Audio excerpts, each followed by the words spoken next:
Good evening সবাইকে। আমি Suvendu Mallick, by profession একজন শিক্ষক। আমার বাড়ি হচ্ছে পুরুলিয়ার জঙ্গলমহল, বান্দোয়ান। বান্দোয়ানের থেকে ঝাড়খণ্ডের দিকে আরো কিছুটা গিয়ে একটা প্রত্যন্ত গ্রামে। তো প্রথমে আমি আমার মেন্টর তরুণ এবং প্রদীপ দাকে অসংখ্য ধন্যবাদ জানাবো যে এত বড় একটা স্টেজ থেকে আমাকে কিছু আমার যে জ্ঞান আছে সেগুলো, আমার যে নলেজ আছে সেটাকে সবার সাথে ভাগ করে নেওয়ার জন্য সুযোগ করে দিয়েছেন। এবং অবশ্যই আমাদের যিনি গ্র্যান্ড আপলাইন আছেন, প্রশান্ত দা এবং গীতাদি, তাদেরকে আমার সশ্রদ্ধার সাথে বেশি কথা বলতে কমফোর্টেবল ফিল করবো, এই কারণে আমি সবার কাছে যদি কারো ইয়ে করে নিচ্ছি। ঠিক আছে। তো দেখুন, আজকের যে দিন, আমার আলোচ্য বিষয় হচ্ছে সেই এমওএ প্রোডাক্ট। তো বর্তমান দিনে মানুষের অসংখ্য চাহিদা আছে।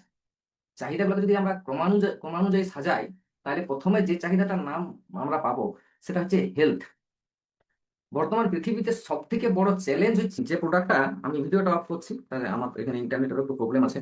তো প্রথমে আমি যে প্রোডাক্টটা নিয়ে কথা লাগিয়ে গেছে, তো সেই কারণে আমি সাইটটি বলে আমাদের একটা চাষের জন্য ব্যবহৃত একটা প্রোডাক্ট আছে, সেই প্রোডাক্টটাকে আমি প্রথমে পাইছি। তো আপসাইটটি মূলত একটা all purpose spray adjuvant. All purpose spray adjuvant এবং নন আয়নিক একটা সারফেক্টেন্ট। আমরা যেখানে বাস করি সেটা হচ্ছে পুরুলিয়ার একটা একদম প্রত্যন্ত গ্রামে আমরা বাস করি। তো এই এই জায়গায় বিশেষ করে পুরুলিয়াকে আমাদেরকে বলা হয় রুখা মাটির দেশ। চাষবাস, আমি আমার বাস্তবে যা অভিজ্ঞতা হয়েছে সেটাই আপনাদের সাথে শেয়ার করবো। পুরুলিয়াকে বলা হয় তো রুখা মাটির দেশ, চাষবাস বিশেষ হতো না। আমি ছোট থেকে দেখে এসেছি যে যারা মানুষজন ছিলেন, তারা বেশিরভাগ খুব খাটতে যেতেন। আমাদের দিকে বলা হয় নামাল খাটতে যাওয়া, বর্ধমান, নদিয়া এইসব দিকে খাটতে যেতেন। তারপরে হঠাৎ করে একটা চেঞ্জ আসে। এখন এই যে পুব খাটতে যাওয়ার পরিমাণটা আমাদের এখান থেকে, বিশেষ করে বান্দরবান অঞ্চল থেকে প্রায় নীল। এবং বেশিরভাগ মানুষ চাষবাসের উপরে নির্ভর, তাদের মেন জীবিকা হয়ে দাঁড়াচ্ছে চাষ। তো ভালো করে লক্ষ্য করে দেখেছি এই অসম্ভবটাকে সম্ভব করেছে কিন্তু আপসাইড। ঘটনাটা, এর আগে কি হতো, আমাদের জমিগুলোতে জল থাকতো না। জলের এবং জলের সেরকম বন্দোবস্তও ছিল না, সেচের বন্দোবস্ত ছিল না। এবং সেক্ষেত্রে জল সেচের জন্য একটা প্রচুর পরিমাণ খরচ হতো। সেই জায়গাটাকে সম্পূর্ণভাবে, এবং মাটিটাও খুব বেশি উর্বর ছিল এমন বলা যাবে না, অনুর্বর মাটি ছিল। সেই জায়গাটাকে অনেকটা পরিবর্তন করে দিয়েছে আমাদের আপসাইড। দেখুন, ঘটনা কি ঘটে। ঘটনাটা যেটা ঘটে চাষের ক্ষেত্রে আমি বলবো, যে চাষিরা ফসলের ভীষণ যত্ন নিতে পছন্দ করে। ফসলের যত্ন করলেই প্রচুর ফসলের পেছনে খরচ করে। এখন যদি আপনি ভাবুন যে আহ আমাদের কেউ, বাড়ির কোনো মহিলা বা কোনো মা, তিনি সন্তানের জন্ম দিবেন বা দিতে চলেছেন, আমরা প্রচন্ড ভাবছি যে সেই সন্তানটাকে ভীষণ যত্ন নিব, কিন্তু মাটাকে আমরা অপুষ্ট রেখে দিয়েছি। কি হবে? একটা সুস্থ সন্তান কি জন্মগ্রহণ করবে? হুম? তাহলে যা ঘটার তাই ঘটে। যা ফসল হয় সেই ফসলটা মোটেই সুস্থ ফসল হয়। আপসাইটটি মূলত ফসলের উপরে কোনো কাজ না, আপসাইটটির কাজ হচ্ছে মাটির উপরে। এই জিনিসটা অনেক দিন ধরে অনেক মানুষের অজানা থেকে গেছিল। তার জন্য কি হয়, আমাদের এই ফসলের মাটির যত্ন না নেওয়ার জন্য কি হয়, আমাদের চাষিদেরকে অপেক্ষা করতে হয় ভগবানের প্রকৃতির উপরে। দেখা গেছে যে কোনো চাষি যদি 10,000 টাকা খরচ করে তার চাষে, সেক্ষেত্রে সে প্রায় 8,000 টাকা ফসলটার পেছনে খরচ করে আর 2,000 টাকা মাত্র মাটির পেছনে খরচ করে। কিন্তু মাটিটা সুস্থ না করলে, মাটিটাকে ঠিকঠাক না করলে আমার ফসলটা কোনোদিনই ভালো হবে না। আপসাইডটি করে কি, আপসাইডটি এই মাটিটাকে পূর্বাবস্থায় ফিরিয়ে আনতে পারে। আপসাইডটিকে বুঝতে গেলে প্রথমে আমাদেরকে একটু মাটিতে বুঝতে হবে, মাটির উপাদানগুলোকে বুঝতে হবে। মাটির উপাদানগুলো কি কি আছে? ওয়াটার আছে 25%, এয়ার আছে 25%, মিনারেলস আছে 45%, আর অর্গানিক ম্যাটার আছে 5%। এখন কি হয়েছে, ভারতে 1959 থেকে প্রথম ইউরিয়ার সাথে, চাষিদেরকে ইউরিয়ার সাথে ইন্ট্রোডিউস করা হয়।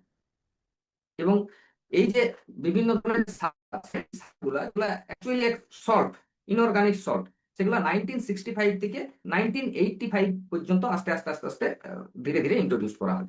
তো এই এই সময়টাতে কি হয়, এটা আমার একটা খাদ্যাভাব ঘটেছিল, ভারতবর্ষের বুকে বড় রকম একটা খাদ্যের অভাব ঘটেছিল। তখন ডক্টর এম এস রঙ্গনাথন, তার সময় 1965-এ সবুজ বিপ্লব স্টার্ট হয়। এবং এই সারগুলোর প্রয়োগ শুরু হয় এবং একটা গুড রেজাল্ট পাওয়া যায়, ভালো রেজাল্ট পাওয়া যায়, খাদ্য সংকট থেকে ভারতবর্ষ বেরিয়ে আসতে সহযোগিতা করে। তার আগে কি হইতো, তার আগে 1909-এর আগে চাষিরা বেশিরভাগ গোবর বা পাতা পচা সার বা কিছু অর্গানিক যেসব আমাদের প্রকৃতি প্রদত্ত সার আছে প্রদত্ত, সেগুলোকেই ব্যবহার করতো। এই যে সবুজ বিপ্লব হইলো এবং এই সব সার ইউজ করার পরে চাষিরা সুফল লাভ করলো, এর ফলে আমি চাষিদের দোষ দিব না, কারণ সবাই তো নিজের অবশ্য পেটকে দেখেই তো করবে। আমরা চাষিরা বলতে আমরা নিজেরাও আমরা করলাম কি, আমরা প্রচুর পরিমাণে সারের ব্যবহার শুরু করলাম এবং এবং লিমিটলেস ভাবে শুরু করলাম। আমরা মানে অ্যাকচুয়ালি না জানিয়েই করছি। একটা ক্ষেতে হয়তো স্বাভাবিক হয়তো 30 কেজি সার লাগবে, একটা বস্তা নিয়ে গেছি, পুরো বস্তায় দিয়ে দিলাম। বিশেষ করে ইউরিয়ার প্রয়োগটা প্রচন্ড হারে বৃদ্ধি পেল। সব থেকে মজার কথা হচ্ছে সেই 1959 থেকে এখনো পর্যন্ত কোনোদিন সারের ইউজটা কমিয়ে যায়নি, সারের ইউজটা দিনের পর দিন বাড়িয়ে চলেছে, আগামীতে আরো বাড়বে রাসায়নিক সার। একটা জিনিস ভাবুন যে আপনি আপনার জমিতে সল্ট দিচ্ছেন, নুন, পরিষ্কার কথায়। আমরা যারা স্টেজে আছি তারা বেশিরভাগই মাটির বাড়িতে বসবাস করেছি, ছোটবেলাটা হয়তো মাটির বাড়িতে কাটাইছি। তো দেখা যেত আমাদের যে একটা জায়গায় রান্নাঘরে মারা নুনের যে কৌটাটা সেটা একটা নির্দিষ্ট জায়গায় রাখতেন। তো সেইখানে মাটিটা কিছুদিন পরে কি হইতো, নুনা ধরে যেত, বা আমাদের পুরুলিয়ায় ভাষায় বলে আঠাইন যাওয়া, মানে শক্ত চাঙ্গড়ার মতন হয়ে যেত। হম যেটা জমিতে দেখা যায়। এই যে আমি ফার্স্ট যে পিকচারটা আছে সেই পিকচারটাতে আমি দেখাচ্ছি যে ঠিক এইরকম হয়। এটা কেন হয়? এটা সল্ট ডিপোজিশনের কারণে হয়। সল্ট এবং আমরা এই যে সারগুলা দিচ্ছি সেই সারগুলা বেশিরভাগ অতিরিক্ত পরিমাণে প্রয়োগের কারণে আমাদের এই উপরের শক্ত অংশটা আমাদের চাঙ্গড়ার মতন শক্ত একটা আস্তরণ ধারণ করে এবং ধীরে ধীরে ধীরে ধীরে এই শক্ত আস্তরণটা মাটির নিচ পর্যন্ত যাইতে স্টার্ট করে। যত আমরা বেশি সল্ট প্রয়োগ করতে থাকি তত আমাদের এই প্রবলেমটা শুরু হয়। এর ফলে কি হয়, গাছের যে শিকড় গুলো আছে এই রুট রুট গ্রোথ করতে পারে না ঠিকঠাক। রুট যদি গ্রোথ না করে উপরেও বাড়বে না। আমরা যারা বিজনেসে আছি তারা খুব ভালো করে জানি যে আমাদের শিকড় শক্ত হতে হয়, তবে গ্রোথ গ্রোথ হয়। তো রুট যদি গ্রোথ আমার না গ্রোথ করে উপরে বাড়বে না। ইউরিয়া জাতীয় যে সারগুলো আছে বা এই ধরনের সারগুলো মাটির পিএইচ ভ্যালুটাকে চেঞ্জ করে দিই। হুম উপরটা শক্ত হয়ে গেলে প্রবলেম হয় কি, মাটির যে মূল দুটো উপাদান বাতাস এবং জল, এরা মাটির গভীরে প্রবেশ করতে পারে না। হুম এই উপাদানগুলোর যে রেশিওটা থাকা উচিত, একটা উর্বর সয়েলের রেশিও যে থাকা উচিত, এই রেশিওটা পুরোপুরি নষ্ট হয়ে যায়। তো এতে আমাদের একটা বড় সমস্যা দাঁড়ায় যে আমাদের রুট আমাদের যেসব মিনারেলস গুলোর যে ইয়েটা আছে, যে অনুপাতটা থাকা উচিত, সেগুলো আমাদের চেঞ্জ হতে শুরু করে। এরপরে আমাদের কি হয়, আমাদের মাটিতে যে মাইক্রো অর্গানিজম গুলো আছে সেই মাইক্রো অর্গানিজম গুলো আমাদের ধ্বংস হয়ে যায় এবং আমাদের যে সব উপকারী কীট পতঙ্গ, বিশেষ করে কেঁচো, কেঁচো পুরাপুরি শেষ হতে চলেছে। আগে আমরা প্রচন্ড হারে কেঁচো দেখতে পাইতাম, এখন বাচ্চাকে কেঁচোর পরিচয় দিতে গেলে আমাদেরকে মানে মিউজিয়ামে নিয়ে যেতে হবে, এরকম একটা অবস্থা। এর পুরো কারণটাই হচ্ছে মাটির পিএইচ ভ্যালু চেঞ্জ হওয়া, মাটিতে এয়ার এবং জল ঠিকঠাক প্রবেশ করতে না পারা এবং বেশি পরিমাণে সল্ট ফার্টিলাইজার আমাদের মাটিতে ইউজ হওয়ার কারণে। তো কি হবে যদি এরকম হয় যে মাটির যে অর্গানিজম গুলো আছে এইগুলো সব জল টল উপরের অংশটা শক্ত হয়ে যায় এবং নিচের যে মাইক্রো অর্গানিজম কেঁচো আছে এরা পুরোপুরি ধ্বংস হয়ে যায়। হুম তার ফলে কি হয়, তার ফলে আমাদের মাটিটা ডেড সয়েলে পরিণত হতে শুরু করে। এইটা আমাদের একটা আমাদের ক্ষেত, যেটা 2023 সালে ছবি তুলেছিল কাস্টমার নিজেই। দেখা এইরকম অবস্থা হতে শুরু করে এবং আমি দেখেছি, আমি আফসার কাজ অনেকদিন থেকে করছি, এই বিভিন্ন গ্রামে গ্রামে আমি যাই দেখেছি বিভিন্ন ক্ষেতে এরকম পরিস্থিতি এবং একটা গ্রামে প্রায় বেশিরভাগ ক্ষেতে এরকম পরিস্থিতি তৈরি হয়েছে। প্রবলেমটা এই জায়গায় ডেড সয়েল হতে শুরু করে, গাছগুলো ঠিকঠাক বৃদ্ধি পায়নি, ফসল ঠিকঠাক পায়নি এবং চাষিরা বেশি পরিমাণ ফসল ফসল পাওয়ার জন্য বেশি পরিমাণ সার প্রয়োগ করে। হুম আফসা করে কি, মাটির যে সল্ট ডিপোজিশনটা থাকে এই সল্ট ডিপোজিশনটাকে উপর ভাঙতে পারে। ঠিক আছে, ভাঙতে পারার ফলে এটাকে ভাঙিয়ে দেয় বলে মাটিতে জল হাওয়া আলো ঠিকঠাক প্রবেশ করতে পারে, মাটিতে এগুলো চলাচল করতে পারে, হাওয়া চলাচল করতে পারে এবং মাইক্রো অর্গানিজম গুলো নিচে তাহলে মাইক্রো অর্গানিজম গুলো বৃদ্ধি পায়। তার সাথে হয় মাটির জল ধারণ ক্ষমতাটা বৃদ্ধি পায়। জল ধারণ ক্ষমতা মানে কতটা মানে জলে পুরা ভিজে একদম ইয়ে হয়ে থাকা হয়। জল ধারণ ক্ষমতা বলতে কৌশিক জল। গাছ কিন্তু শুধুমাত্র কৌশিক জল নেই, আমি যদি গাছের গোড়াতে প্রচুর জল ঢালি কোনো কাজ হবে না যতক্ষণ না মাটিতে যে কৌশিক জল আছে সেই কৌশিক জল যতক্ষণ না বৃদ্ধি পাচ্ছে। কৌশিক জলে কি হয়, কৌশিক জলে আমার মিনারেলস গুলো মিশে থাকে এবং এই মিনারেলস গুলো মিশানোর কাজটা করে কিছু মাইক্রো অর্গানিজম, যারা এই মিশানোর কাজটা করে। এই যে মিনারেলস গুলো আমার জলে মিশে থাকে এবং এই মিনারেলস গুলোকে গাছের সাথে মিশে এবং গাছে প্রবেশ করানো পুরো কাজটাই করে কিছু মাইক্রো অর্গানিজম, যারা এই কাজটা করে থাকে। আমাদের অতিরিক্ত পরিমাণ সল্ট ফার্টিলাইজার যদি ইউজ করা হয় এই কৌশিক জলের পরিমাণটাও কমে যায়, তার সাথে এই মাইক্রো অর্গানিজম গুলো কমে যায়। এই মাইক্রো অর্গানিজম গুলোকে আমি বলবো এটা হচ্ছে মাটির প্রোবায়োটিক। আমাদের মানুষের যেমন প্রোবায়োটিক থাকে, মাটির প্রোবায়োটিক। এইবারে এই মাটির প্রোবায়োটিক জায়গাটাকে সিনথেসাইজার ব্যাকটেরিয়া বলে। সিনথেসাইজার ব্যাকটেরিয়া আস্তে আস্তে ধ্বংস। আমরা তো এখন শুনছি হেলথের যে ট্রেনিং গুলো হচ্ছে যে আমাদের খাদ্যের নিউট্রিশন কমে যাচ্ছে, 10% নিউট্রিশন রয়ে গেছে। তার একটা মূল কারণ হচ্ছে এই সিনথেসাইজার ব্যাকটেরিয়া গুলো ধ্বংস হয়ে যাওয়া। এরা মিনারেলস এবং ভিটামিন গুলাকে সিনথেসাইজ করে জলের সাথে এবং গাছে প্রবেশ করতে সহায়তা করে, সেটা আমার ফলে যায় এবং ফলে যায় সেখানে আমার নিউট্রিয়েন্ট গুলা ডিপোজিট হয়ে থাকে আমাদের জন্য।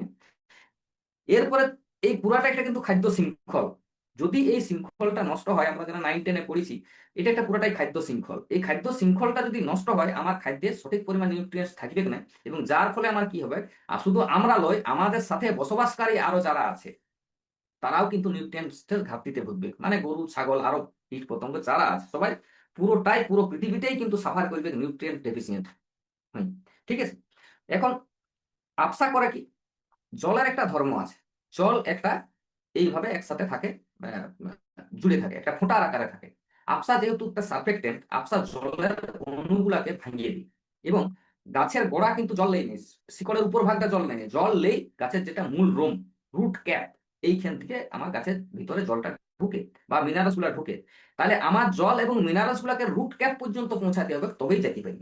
জলের অণুগুলাকে ভাঙিয়ে দেওয়ার কারণে এবং ওই মিনারেলস গুলাকে জলের সাথে ভালোভাবে অ্যাডজাস্ট হতে, মানে মিশতে সহায়তা করার কারণে আমার গাছ বেশ ভালোভাবে এবং প্রয়োজনীয় নিউট্রিয়েন্টস গুলা পাইতে শুরু করে।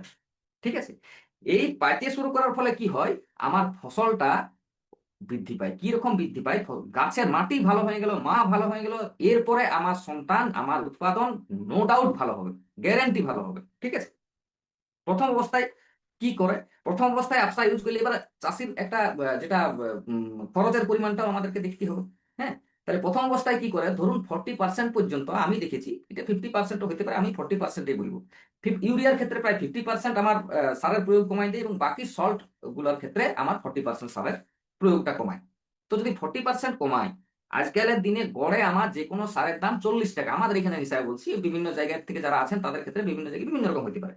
40 টাকা, তো 40 টাকা করে যদি হয়, 100 কেজি যে ক্ষেত্রে সার লাগছিল সেই ক্ষেত্রে আমার 60 কেজি লাগবে। অর্থাৎ আমার 1600 টাকা সার বাঁচবে।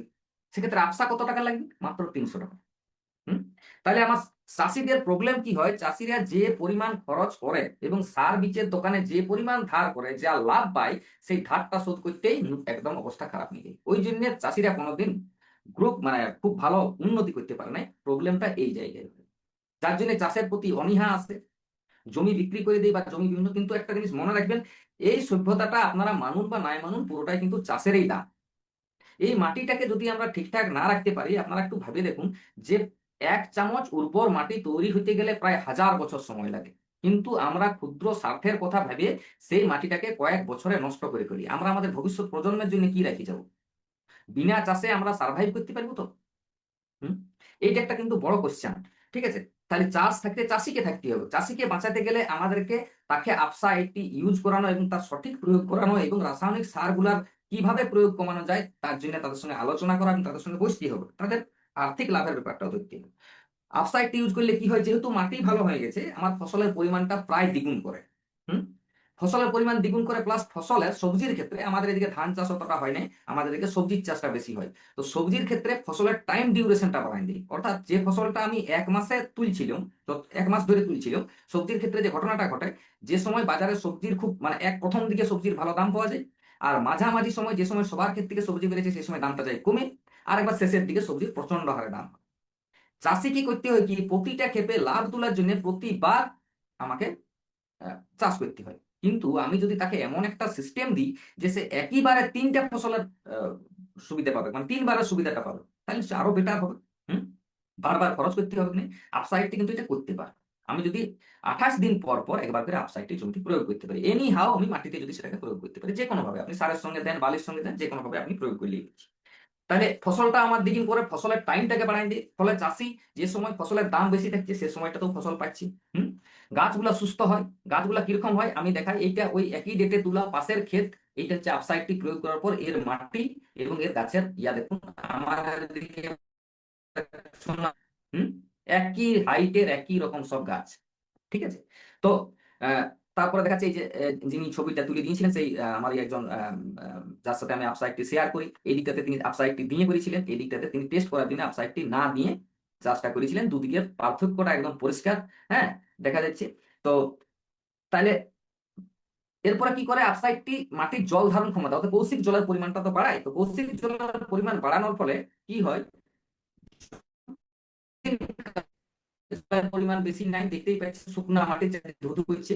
তো এই ক্ষেত্রে কি হয়, বারবার আমাদেরকে দিতে হয় জমিতে, কিন্তু আপসাইটটি দেওয়া থাকলে আমার যদি কোনো কারণবশত জলের শর্টেজও হয়, তাহলে 28 দিন পর্যন্ত আমার জমিটাকে কাভারেজ দিবে। ঠিক আছে, জল দেওয়ার পরিমাণটা কমে যায়, ফলে আমাদের কত মেশিনে করে জল দিতে হয়, কোনো সেচের ব্যবস্থা নাই, যে ক্ষেত্রে আমাদের খরচটা অনেকটা বাড়ি যায়, সেই খরচটাকে অনেকটা রিডাকশন করে। জল অনেক বেশি সময় ধরে চালাতে হয়নি। আবার আমাদেরকে বিভিন্ন কীটপতঙ্গের আক্রমণ সময় আমাদেরকে স্প্রে করতে হয়, সেক্ষেত্রেও আপসাইডটি কি করে, যেহেতু একটা ভালো স্প্রেডার ওঠে, তাহলে আপসাইডটি গাছের ভিতরে পর্যন্ত সেই মেডিসিনগুলো, যেমন মাজরা পোকা, এখন মাজরাটা কিন্তু সবকিছুতেই হচ্ছে, ধানে হচ্ছে, বিলাতিতে হচ্ছে, বেগুনে হচ্ছে, আরো আলাদা ভেন্ডিতে হচ্ছে, মাজরা সবকিছুতে হচ্ছে, যে মাজরাগুলোকে কোনো সাধারণ কীটনাশক প্রয়োগ করে মারা যায়নি। তো সেক্ষেত্রে আমি যদি কীটনাশক প্রয়োগ করি, আমি দিই, তাহলে কিন্তু এই মাত্রাটাও মারে। দ্বিতীয়, বেশি পরিমাণ কীটনাশক প্রয়োগের পরিমাণটাও কমে যায়। আমার একটা ডিবা কীটনাশকে আমার 4 ট্যাঙ্কি হয় যদি কোনো আপসাইডটি না দিই, কিন্তু যদি আপসাইডটি দিই তাহলে 6 থেকে 8 ট্যাঙ্কি হবে, অর্থাৎ কীটনাশকের পরিমাণ, ব্যবহারের পরিমাণটা আমার অর্ধেক কমে যাচ্ছে। ঠিক আছে, প্লাস ভিটামিনের ব্যাপারটাও আছে, ভিটামিনও আমি সেইভাবে প্রয়োগ করতে পারবো। নন আয়নিক সারফেক্টেন্ট বটে, নন আয়নিক সারফেক্টেন্ট হওয়ার কারণে কি হবে, মাটিতে কিছুদিন পরে নিচে বায়োডিগ্রেডেবল পচে যাবে, পচে গেলে মাটির যে মাইক্রো অর্গানিজম গুলো আছে, মাটির যে প্রোবায়োটিক গুলো আছে, সেটাকে ফিডিং করাতে পারবি। হুম, তো যার ফলে মাটির স্বাস্থ্যটা ভালো থাকবে। এর